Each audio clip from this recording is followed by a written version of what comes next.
Ladies, thank you so much for joining me this morning. Lerato, let me start with you. I mean, we just saw you. That's your book, Vagabond, but you also talk about your experiences when you traveled throughout Africa. And I want to start with the fact that you're a lady. I mean, how did you decide to just pack up and go? As a woman, when we look at South Africans, we have this fear of going into Africa. So many bad things could happen. I think it's very important to be conscious of your identity and who you are. That's the type of person I am. I'm a fierce Pan-Africanist, I'm a fierce feminist, and I'm a grown woman, not a toddler.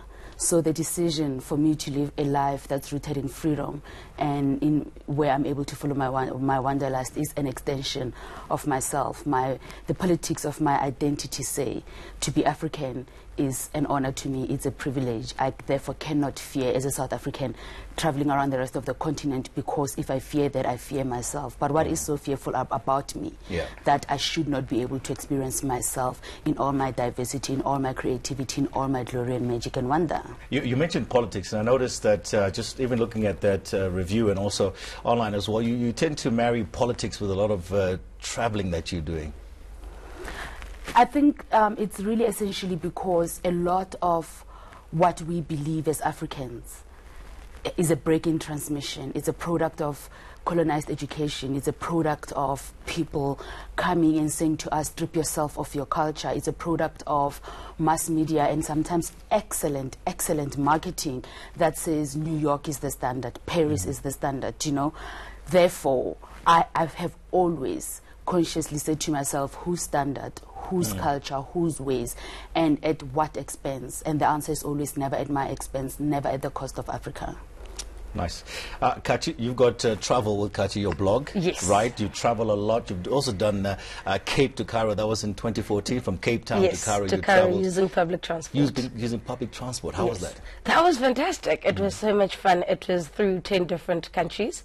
And then after that, I did Breaking Borders, which was from the most northern point to the most southern point of Africa, via West Africa, which was over 6 months, 21 countries. Yeah. And yeah, it was... you just explore every day. And tell us about, you know, some of the countries you went through, or a couple of countries you went through, the people, the vibe, because that's what we all miss. We tend to think that the rest of Africa is just, everything is in the doldrums, which isn't true. You see, the thing is, for me, because I'm more about marketing destinations around Africa and encouraging Africans to explore Africa, I think the biggest thing is there's a lot that we don't get told. It's Southern Africa and East Africa is easy, it's very well marketed, whereas North Africa, parts of it, not so much. But when you go to West Africa and Central Africa, that's where you'll find such gems that nobody tells you about. And most people don't know those countries. So when I talk about Sao Tome and Principe, most people ask me, is that in Africa? When you talk about the Gambia, people are like, where is it? But, you know, honestly, I think the Gambia is the most beautiful country on this continent. It's everywhere you look, it's just postcard perfect. Lerato, how were you treated on your travels? When you met people, I'm sure there were points where you were actually running out of money as well. All the time. I was working as a freelance journalist, and the freelance room is true. No one pays you on time. But I'm sure Kachi has had the similar experiences as well. When you're an African traveling Africa, especially a black African traveling this continent, you're essentially home. It's an extension of your hometown. People are happy to see you. People are really, really honored to be able to host you, and they cannot believe that you are here to talk about their cities and towns and villages and write about it and give it a bigger platform of exposure beyond what they just know. I think it's very important to remember that whenever we see travel, whenever we see experiences like that, it's always an experience that's always marketed as only upper middle class people can afford it. It's always marketed as not your village. You know, what is the thing that your village has, that your country has, that it should be considered a destination, you know. But you arrive and you're like, listen, this is not only a destination, it is the best moment of my life. Let's make it happen. Kachi, why are young South Africans not traveling a lot, especially into the rest of the continent? Lack of information. We are not, I think the biggest problem that we have as Africans is we don't know anything about each other. And we have been taught so much to be scared of each other. But what are you scared of? Because if you find yourself somewhere in the middle of Khartoum in Sudan, you are one of them. You look like them. When I get to Ethiopia, I look like an Ethiopian. But we've been told that Ethiopians look a certain way. But when I was in Ethiopia, Ethiopians were wondering, but why don't you speak our language? You look exactly like us. And one thing that we need to actually understand is when other Africans experience you, most people know I will probably never get to travel to South Africa. But for that week, they get to experience South Africa through me. Yeah. So every single time I get a passport stamp out of this country, I become an ambassador, not just for South Africa, but for the continent. Yeah. Because I don't just share about South Africa, then I will share with you about the other African countries that I've also visited. Yeah. And I think the more we share this information, the more you share with people and you show them what other Africans are eating, how we party, and how we just love each other. Were you scared to try different things when it comes to food, Absolutely menus, music? not. You just went for it. Whatever they eat, you eat. I have eaten rodents and I've eaten things I don't understand in my life. But it's been the greatest thing ever. That's part of travel, isn't it? Exactly. But it's what's such the an point adventure. of traveling and you go and eat the same thing you eat at home? There I you always go. find the same thing. It doesn't make sense. It doesn't make sense. I think just assimilate, it sounds like a bad word to lose yourself and adopt someone else's ways and identity essentially, but in that moment soak in everything, because to travel, and especially Africa, is a weird privilege. It's not something that a lot of people can do. It's something a lot of people think about, and when you are in that moment, I believe, lose yourself completely. What Kachi is eating, if I'm visiting her country, that must be my food, except when it's okra. Now, I draw the line. I draw the line at okra. I had too much of that when I was growing up. No more. But guys, let's just talk about, give us an example of some things that really, what did you experience that really maybe touched your heart a lot? I mean, I've been to Senegal and I saw some the places where the slaves used to be kept and so forth. That for me was deep for me. Lerato, let me start with you. I think for me, one moment that really, really stands out is going to Kakuma, a refugee camp in northern Kenya, to write about the independence of South Sudan.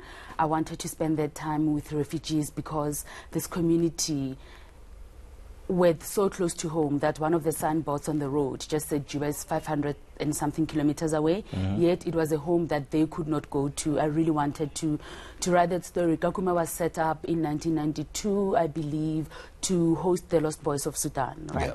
And it just grew and grew and grew. And it was just such a happy, simple moment, You stayed in the refugee camp? Yes, I stayed in the refugee camp because once again I ran out of cash, didn't have a place to stay, and a young lady called Elizabeth offered me to stay at her house, and it really changed me. I didn't realize that one thing that I had not engaged with is how the language I use around humanitarian crisis and refugee experiences, everything else I have engaged with. And when I got there, I remember thinking, it was my first visit to a refugee camp. What a pity, I can't believe people live like this and all that stuff. Yes, it is tragic, but I did not see beyond the tragedy. Yeah. And I had a moment a day before I left when I realized that actually this is firstly home. This is where Elizabeth fell in love. This is where her aspirations are being made. This is where she goes to school. This is where her cousin studied and was able to get a top scholarship to go to study engineering in Australia. From that refugee camp? Exactly. Wow, that's fantastic. I couldn't do that with my grade school that I went to. You know what I mean? That's a good point. Kachi, 30 seconds, tell me something that really, really touched your heart in your travels throughout the continent. More than anything, the women across the continent. I've lived in, most of my traveling has been me living with people that I met on buses. Yeah. And the women, how they fought for me when the men wanted to scam me because I didn't know how to speak the local language, and they wanted me to pay 4 times more for a taxi. And the women would just get out of the taxi and protest and say, no, she's an African child. Yep. And the women who fought and said, no, she's not paying that for a hotel, she's sleeping at my house. Wow. Those were the women, like, I am who I am today because of those African women. I have this career because of them today. And they will always be special in my heart. Okay, so if there's a young lady who wants to leave South Africa now, travel to the rest of the continent, what's your tip? What would you say to them, Lerato? First, do it. Just do it. Yeah, be like just Nike. do it. Yes, just do it. There are no barriers. You don't need to speak a language. No. You just need enough money to leave South Africa. Yeah. Once you get there, believe believe you me, You will be okay. you will be okay. You will move. You know, you have a mouth. Yeah. And just remember that this is home first. Whatever else Africa is, this continent is first and most importantly home. You will be fine. It is like going to your grandmother's house, to your mom's village, only it is around 50-something 52, countries. It's Yes. 52, 54? It's 55 countries. Okay. All right. Thank you for that history lesson. This, Kachi, your advice to a young lady? Actually, just get up and go. Just get up and go. I think we tend to overthink the whole traveling. Am I going to be safe? Anywhere, as an African child, anywhere you go, trust me, you are safe, you are protected, you will be fed and very well taken care of. Okay. Hashtag Breaking Borders. Kachi, what's that about? Hashtag Breaking Borders is basically as an African child showing the difficulty of traveling Africa on an African passport.